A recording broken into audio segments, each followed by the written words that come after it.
largest trade publication for firefighters.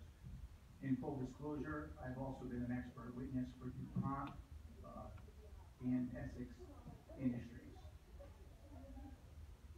I'd like to say that previous testimony that I heard was kind of disingenuous, and it was shocking to me what I was hearing, that somebody would say, as a volunteer firefighter, I don't think about the toxic effects of smoke.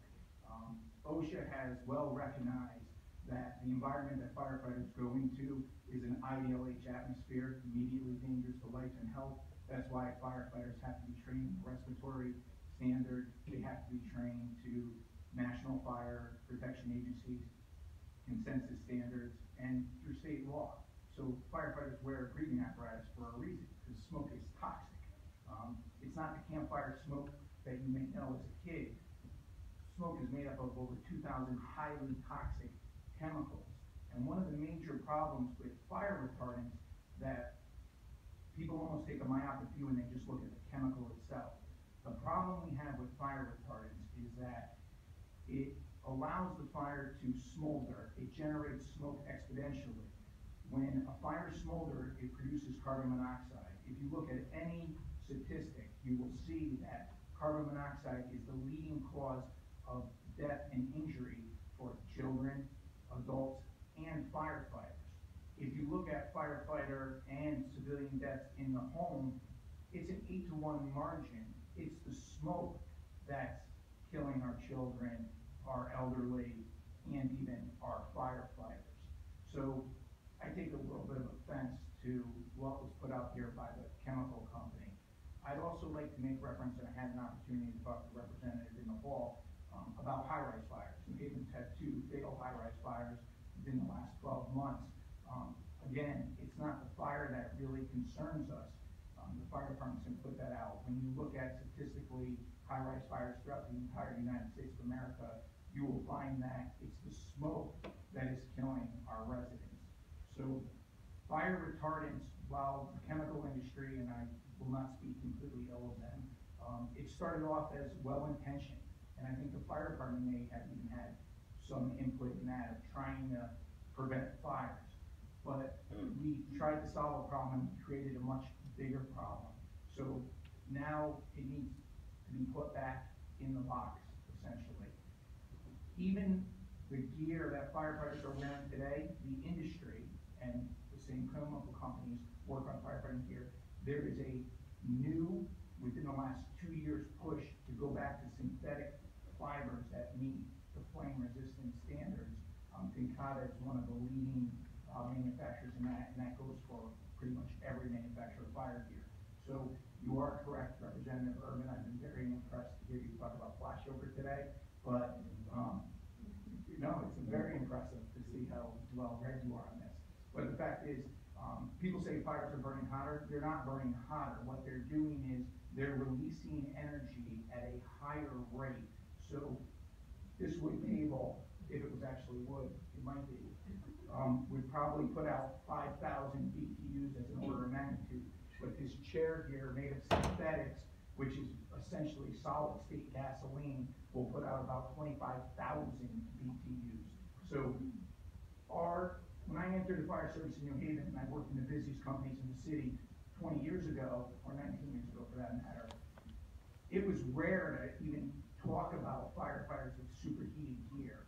But because the synthetics are building and building, these fire retardants are building and building, now we just had a firefighter get 3rd-degree burns just from the smoke, but people think that's from the fire. It's actually from the radiant heat that's carried in the smoke, which is just basically fuel now, where it's not the smoke that it used to be. So, along with my colleague here, I'm a lieutenant in the busiest engine company in the busiest city in the state. And the fact of the matter is, what's killing like I said, our children isn't the fire, it's the smoke. So much so that the chemicals contained within this smoke, these fire retardants and such, and further, are being embedded into our protective gear.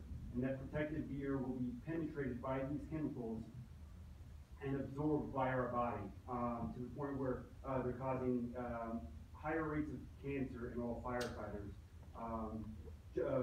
Just as a point of example, there's 4 firefighters in the last 3 years within our department alone, under the age of 40, that have contracted cancers, thyroid cancer, pancreatic cancer. And they're killing our firefighters just like they're killing our kids. And the way to protect our children isn't by fire retardant chemicals in their clothes, it's by what's worked in the past for our firefighters and our fire service, and that's prevention. That's what we do best. We get out there, we prevent these incidents from even occurring. Education is what will save our children. It's not the fire retardants themselves. And I would just like to add before did the buzzer ring? I would just like to add that I heard a colleague from Yale, which I was very impressed with her testimony, say that she wanted fire retardants in car seats. That makes absolutely no sense.